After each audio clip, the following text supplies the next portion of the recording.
There are moments that remind humanity how extraordinary our journey into the stars has been. Despite the horrible blunders we've committed as a species, it is worth celebrating the soaring achievements and truly mind boggling events we've come to witness. For years, the scientific community has been mesmerized by what amounts to a ballet on a cosmic scale. After a celestial collision between a wandering asteroid and Ellis 11's small moon began that satellite's slow, certain plunge towards the planet's surface, some scientists gathered early on in enthusiastic but inevitably fruitless brainstorms on how to deflect the asteroid or latter return the moon to its natural orbit. In the end, the planet's lack of perceived value and exorbitant cost of the proposed schemes led them to admit failure. From then on, the community's efforts became two-pronged, the scientist half watching and studying the slow death of the moon and planet, like children awaiting luminalia, and the remainder performing the realms of calculations required to anticipate all of the effects and to minimize the collateral damage. Since then, there has been non-stop flurry of activity in almost every bureau of the UEE.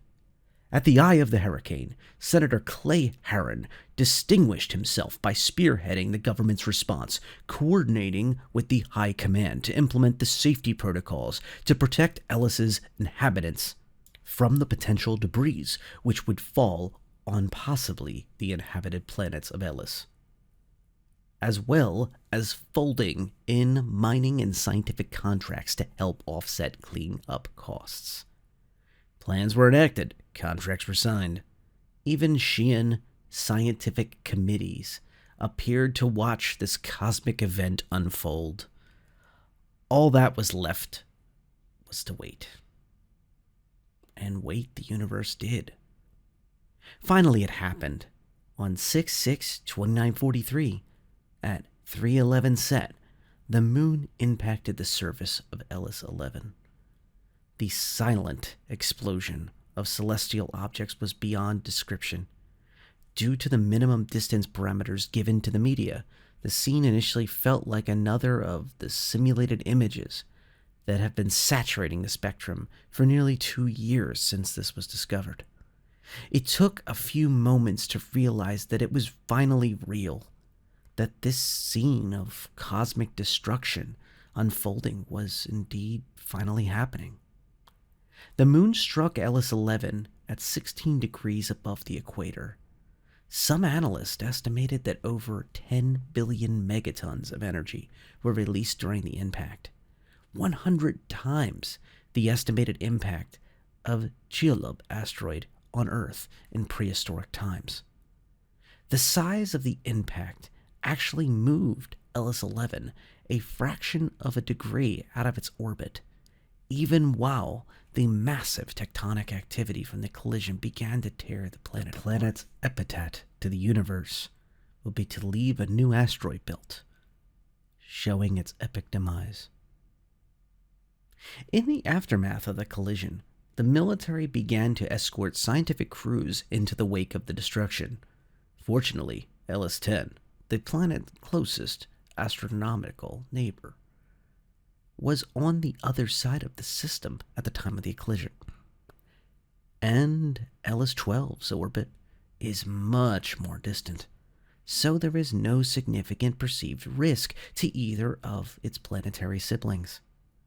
As the scientists now begin to study the inner workings of planets on an unprecedented scale, what does this event mean for the rest of the UEE?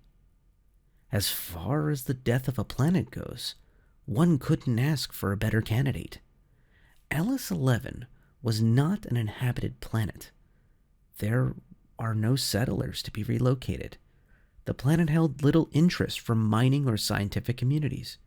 At best, Ellis' system will simply require a few months of travel warnings and an update to the system almanac and galactic guide to excise the deceased world and add a new asteroid belt to the registries.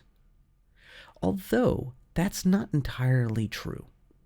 Outside of the scientific and mining communities, the destruction of Ellis 11 holds significant value to another organization, the Murray Cup Racing League. The MCRL has set up the Ellis system as their home base of Astro Racing and is in the process of updating their rules to accommodate the new obstacle course in the system. So the moment has passed. The months and months of planning and anticipation have turned what many consider to be the penultimate form of destruction into a wealth of scientific research and, of course, mineral resources. Yes, humanity was allowed to bear witness to the passing of a planet. That, in and of itself, is remarkable. But more so, we were in a position to learn from it, which, in the opinion of this reporter, is an even greater achievement. End transcript of Death of a Planet by Martin Berschmidt, staff writer for New United News Org. That was Death of a Planet. This is a deep cut, and this is all the way back from June 11, 2013. It was a Spectrum Dispatch. This is even before a lot of the, I would say, content was kind of polished, I guess you could argue.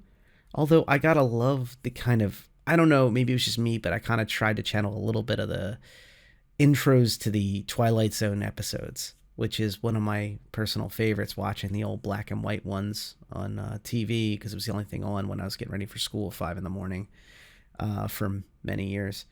But the Twilight Zone feel of an entire planet being destroyed, something that's solid, something that seems like it's going to be here before, during, and after all of us existing, and beyond comprehension, that even generations from now, an entire planet vaporizes. In this world, in this universe, is pretty impressive, even with space travel. It should be noted that even in the StarCitizen verse, in the UEE space at least, there is not whole planets being destroyed. I mean, if you go to Pyro II in the future, when we have that to explore, you will see many, many, many mining operations of a failed mining conglomerate that went out there and tried to harvest the entire planet, and still the planet's there for you to find, and maybe even find yourself a listen to the Prophet of Pyro, whatever you believe that is. So I would say that this Death of a Planet storyline, though, is very enthralling for that reason. Something that is permanent has now become something else. And an asteroid belt, in general, is a sense of optimism, a sense of fortune, a sense of a chance at opportunity for miners and for racers. Like they mentioned the Murray Cup, which I appreciate. One of the reasons I picked this to talk about was not because of its, I usually try to curate ones that are seasonal and whatnot, but I thought this was fun to give a nod to the racing crew out there. It's hidden in there, but it's towards the end, but I like it. And also to our indie folk. And I will say that I am not the biggest miner. I love getting a mold together, though, and having a Friday night just running around with some org mates and some friends, having a good time, getting some UEC in people's pockets in a different way that maybe we're not haven't done in a while, especially if AI has been pretty buggy that night. Getting a mole out there and getting some mining done is great. And being able to explore a place like Ellis 11 is going to be even more exciting, I think. Finding that asteroid belt and knowing the history of it. Maybe finding some little hints of something that was there. Yes, it was an uninhabited planet. Yes, it wasn't, colonized in the truest sense of the word, to quote Silas Kroner. But I think this is something pretty special and cool. And I think these type of things are going to be what really make each system stand out. Something truly unique and exciting and changes the game in fun and exciting and in diverse ways. I think this is also kind of fulfilling the explorer concept, I think, for many of us. The idea of having to live out of a carrack for 2 months straight, real world months straight, with one group of people is probably not going to happen for me. But exploring system to system over epic weekends and stuff like that, I could definitely see.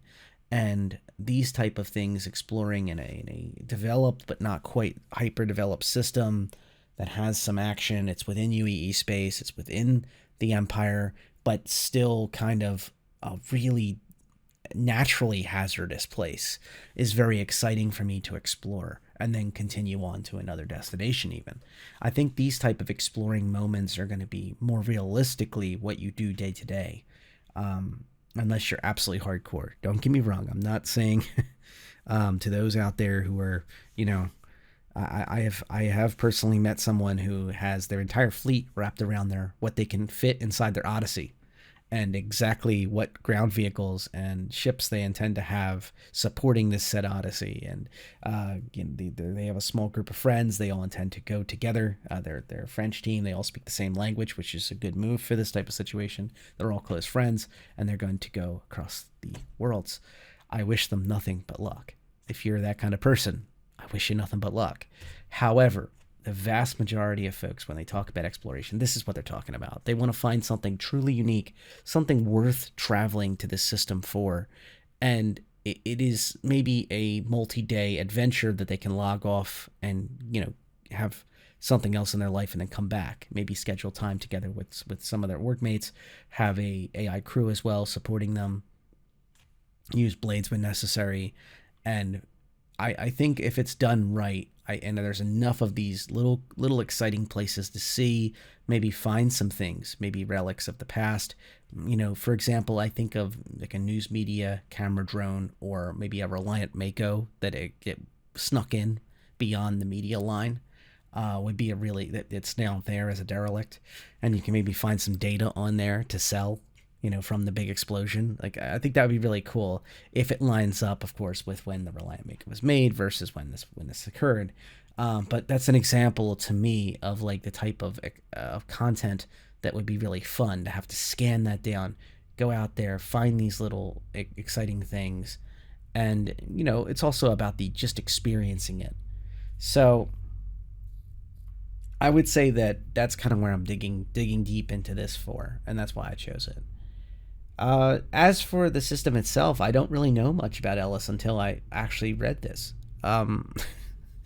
When I read these stories, I have to double check them in the ARC map. I have to go through a few different searches, especially trying to find any CIG posts that updated this system. I didn't find very much on Ellis. I will say that this post being from 2013, I will comment on the RL stuff for a moment. It actually has a reference to Christmas instead of Luminalia. So that's an example of the early parts of the development of pushing these things out as quickly as possible, where it really covers some of the UEE. Also, how they cover dates is a little interesting in this. I read it exactly the way it is on the paper. However, that is not something we often see anymore, of 6.6.2943, and it actually is listed as :03:11 set, capital SET. That's not often put into lore posts anymore. It's kind of an interesting thing. And of positive note, and that's more of a neutral comment anyway, it's not negative or positive, but on a positive note, I can say that the mention of Xi'an scientific committees coming out to see the cosmic event was pretty cool. You gotta remember, this is all the way back from 2013, very early in development.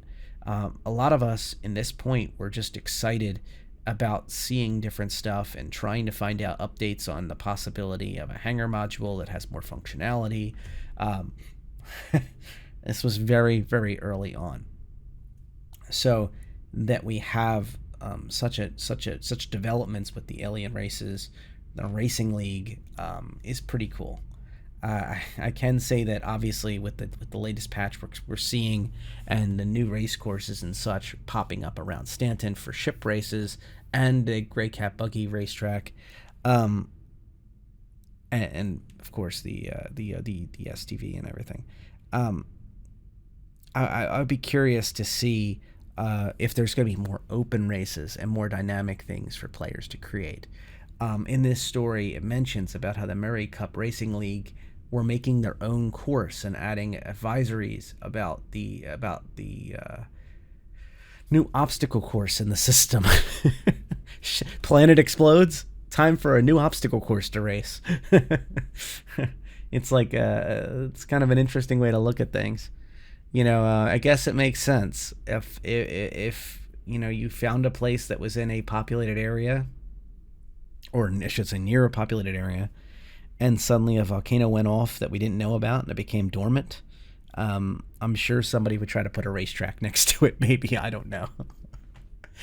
But still, it's really fun, and it's example how the folks that are inside the universe take these type of experiences. And also, I love the note about how the spectrum was absolutely saturated with simulations of this for 2 years, endlessly going on and on about this about to happen, and everybody thought it was yet another damn simulation because they were so far away they could barely see it with the zoom cameras on the Reliant Makos. I'm guessing that's what they were using. But there's plenty of ships with advanced sensors, and it's kind of interesting to see. The Reliant Sen. I've used the Mako twice now. The news folks would be in the Makos. That's like the news van with a zoom camera, and the Sen would have the advanced scientific pod on it instead of the advanced camera pod. So you'd probably have combinations of those two, and of course the Carrack with its advanced scanners. I'm sure other ships like that. The only reason I'm not mentioning the Odyssey is I'm not sure if the Odyssey would be around by this point. Night is 2943, whereas the Carrack's been around for centuries, so we can get away with that. Yeah. So this is going to be into overtime now. I wanted to mention something about the previous video, the Anvil Terrapin video. This is kind of me in this downtime, if you will. There's not a lot of content coming out of CIG. I have tried to get into the 3.18 PTUs, but I'm just not getting a lot of exciting content. I made my 890 chess video. Yes, I have heard from no less than 6 people that I could have picked up the chessboard. Yes, I know that now. I didn't know that at the time. Yeah. So I moved the chess pieces one by one, trying to unlock some sort of deep secret of the 890 jump, which probably doesn't exist. I was hoping that home meant something. But what I have in that video is a great representation of I would say, probably even mid-range or slightly below mid-range PC performing on PTUs. I have not seen massive changes since the recording I made in PTU T and U in my more recent videos that I have raw video of, I should say. Obviously, I have lots of video, but it's a matter of trying to find something that can really make it everything click and make something interesting to watch, make something that's poignant to talk about the PTU. As soon as that happens and I've really reached something real, something desirable for content, or just informative in general, I assure you I will make more video, and I will continue. I'm not giving up on this patch cycle. I will be honest with you. When CIG released 3.17.5 and was talking about all these different things they wanted to focus on testing in that system, just to get the Lunar New Year stuff out the door, which is a great event. I love it. I think it's really cool that they do something great like that for it. But my focus right now is 3.18, and that kind of dashed my spirits a little bit, seeing a 3.17.5 could roll out the door. When I personally want to see, I don't care if it's 3.18 let's say 3.18 AA, 3.18 BB.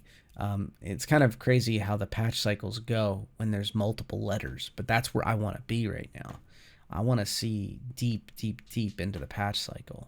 I want to see CIG. If you actually do listen to these once in a while, build it, and we will show up, man. Show it up.